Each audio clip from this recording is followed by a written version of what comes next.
স্বামী Vivekananda merit cum means scholarship. এই scholarship রাজ্যের খুব গুরুত্বপূর্ণ একটি সরকারি স্কলারশিপ। তো পলিটেকনিকে ভর্তি হলে কারা এই স্কলারশিপ পাবে, আজকের এই ভিডিওতে আমি সেই কনফিউশন তোমাদের ক্লিয়ার করব। রাজ্যের সমস্ত জেক্সপো ভোকলেট স্টুডেন্ট এবং কারেন্ট পলিটেকনিক স্টুডেন্টদের প্রো টেকনিক্যাল জিনিয়াস ইউটিউব চ্যানেলে স্বাগত। আশা করি তোমরা এরকম ভিডিও এখনও ইউটিউবে পাওনি। আজকে আমি তোমাদের পুরো Swami Vivekananda merit cum means scholarship ডিপ্লোমাতে পড়াকালীন তোমরা পাবে কিনা সেটা নিয়ে সম্পূর্ণ আলোচনা করব। তাই যে সমস্ত জেক্সপো বা ভোকলেট স্টুডেন্ট রয়েছে কিংবা কারেন্ট পলিটেকনিক স্টুডেন্ট রয়েছে, তোমরা অবশ্যই কিন্তু ভিডিওটি প্রথম থেকে শেষ পর্যন্ত দেখো এবং চ্যানেলে প্রথম আসলে অবশ্যই চ্যানেলটিকে সাবস্ক্রাইব করে নিও। প্রো টেকনিক্যাল জিনিয়াস কিন্তু অলওয়েজ তোমাদের জন্য কোয়ালিটি আপডেট এবং ইনফরমেশান নিয়ে আসে। তো ভিউয়ার্স, আমি কিন্তু এখন স্বামী বিবেকানন্দ মেরিট কাম মিন্স স্কলারশিপের অফিসিয়াল ওয়েবসাইটে রয়েছি। আমি তোমাদের সমস্ত ক্যাটাগরি স্টুডেন্টদের ক্ষেত্রেই বলবো, মানে যারা পলিটেকনিকে ভর্তি হতে যাচ্ছ কিংবা পলিটেকনিক পড়ছো, তোমরা কিভাবে এই স্কলারশিপটা পাবে। তো তাই বিষয়গুলোকে সম্পূর্ণ দেখো। আর যারা এখনও আমাদের টেলিগ্রাম গ্রুপ চ্যানেলগুলোতে জয়েন করোনি, পলিটেকনিক স্টুডেন্ট রয়েছে, তোমরা অবশ্যই সেখানে জয়েন করে যাও। সেখান থেকে কিন্তু তোমরা সমস্ত রকম আপডেট এবং ইনফরমেশান পেয়ে যাবে। তো ভিউয়ার্স, এখানে আমি কিন্তু অ্যাবাউটে চলে গেলাম। এই অ্যাবাউটে চলে যাওয়ার সাথে সাথে কিন্তু এই যে স্বামী বিবেকানন্দ মেরিট কাম মিন্স স্কলারশিপের অফিসিয়াল ওয়েবসাইটের যে লিস্ট, সেটা কিন্তু আমি তোমাদের দেখাচ্ছি। তো এই লিস্টে কিন্তু তোমরা একটা অপশান পাবেই যে পলিটেকনিক ডিপ্লোমা কোর্স, এবং এখানে কিন্তু যে স্কলারশিপ অ্যামাউন্ট সেটা কিন্তু যেটা রয়েছে সেটা কিন্তু পার মান্থ 1500 করে রয়েছে।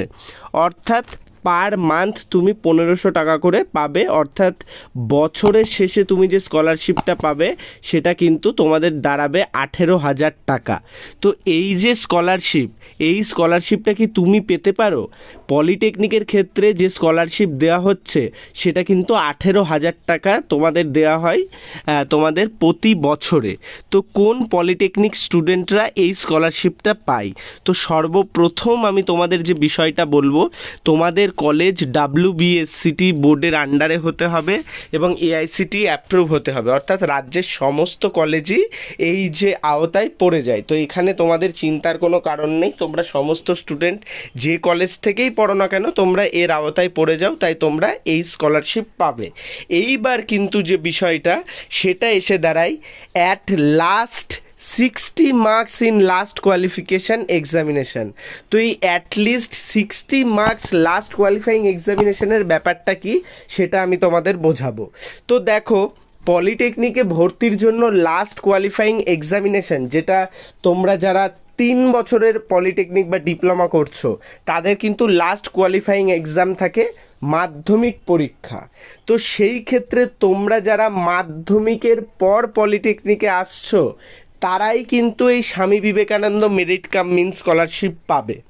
অর্থাৎ যারা মাধ্যমিক দিলে এই বছর, সাপোজ তুমি 2025-এ পলিটেকনিকে ভর্তি হতে চাইছো, তুমি যদি 2025-এই মাধ্যমিক পাশ করো তাহলেই কিন্তু তুমি এই স্কলারশিপ পাবে। পরপর 3 বছর যদি তোমার 60% করে থাকে তাহলে কিন্তু তুমি 18,000 টাকা করে পাবে। এমন কোনো স্টুডেন্ট পাবে না যে মাধ্যমিক আগে দিয়েছে এখন পলিটেকনিকে ভর্তি হচ্ছে। তো সেই ক্ষেত্রে কিন্তু বিষয়টা সাবধান। অনেক স্টুডেন্ট রয়েছে উচ্চ মাধ্যমিক দেওয়ার পরে পলিটেকনিকে আসে, তারা কিন্তু এই স্কলারশিপ পাবে না 3 বছরের ডিপ্লোমাতে ভর্তি হলে। কিংবা অনেকে ভাবো আমি এখন পলিটেকনিক পড়ছি, আমি পলিটেকনিক ফার্স্ট ইয়ারে 60% পেলাম, তাহলে কি আমি সেকেন্ড ইয়ার থেকে এই স্কলারশিপ পাবো? না, পলিটেকনিক পড়ার মধ্যেখান দিয়েও তোমরা এই স্কলারশিপ পাবে না। অর্থাৎ পলিটেকনিকে ভর্তির শুরুতে তোমার যদি 60% থাকে প্রিভিয়াস এক্সামিনেশানে তাহলেই তুমি কিন্তু পাবে। না হলে পলিটেকনিক পড়তে পড়তে 60 কেন, তুমি 100% মার্কস পেয়ে গেলেও কিন্তু এই স্কলারশিপ পাবে না। এইবার আসছি ভোকলেট স্টুডেন্টদের ক্ষেত্রে।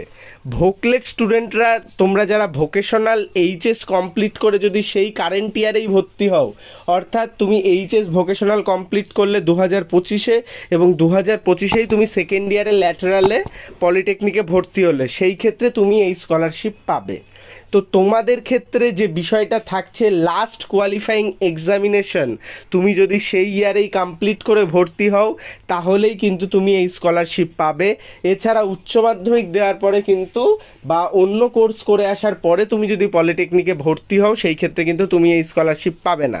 তো এই বিষয়গুলো আশা করি তোমাদের ক্লিয়ার হয়ে গেছে, এবং পলিটেকনিক পড়ার মাঝখানেও তুমি যদি এই স্কলারশিপে আবেদন করো সেই ক্ষেত্রেও তুমি এই স্কলারশিপ পাবে না। আর একটা বিষয় তোমাদের জানিয়ে রাখছি, তোমরা পলিটেকনিক স্টুডেন্ট যারা রয়েছো, তোমরা পলিটেকনিকে ভর্তির ক্ষেত্রে 1 বছর যদি এই স্কলারশিপ পেয়ে যাও, তোমরা এই 18,000 টাকা তারপরে যদি তুমি 60% করে পেতে থাকো প্রতি বছর পরীক্ষায় উইদাউট এনি সাপ্লি, তাহলে কিন্তু তুমি প্রতি বছর 18,000 টাকা করে পেতে থাকবে।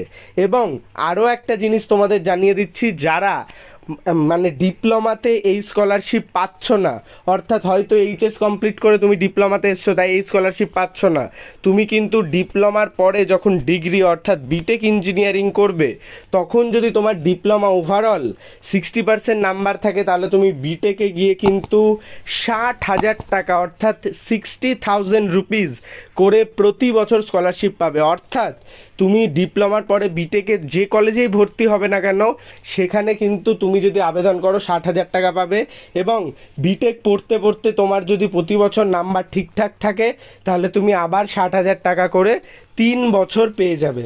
বিটেকের পরে ডিপ্লোমার পরে বিটেকের 3 বছর থাকে, তো সেই 3 বছর 1,80,000 টাকা পেয়ে যাবে। তো সেই ক্ষেত্রে খুব গুরুত্বপূর্ণ ইনফরমেশান, ভিডিওটি লাইক করে বন্ধুদের মধ্যে শেয়ার করে দাও, চ্যানেলে প্রথম আসলে সাবস্ক্রাইব করে নাও। প্রো টেকনিক্যাল জিনিয়াস তোমাদের জন্য অলওয়েজ এরকম কোয়ালিটি আপডেট এবং ইনফরমেশান নিয়ে আসে। ভালো থাকো, সুস্থ থাকো, প্রো টেকনিক্যাল জিনিয়াস ইউটিউব চ্যানেলের সাথে থাকো, সকল ইনফরমেশান সবার আগে পেতে থাকো। ধন্যবাদ।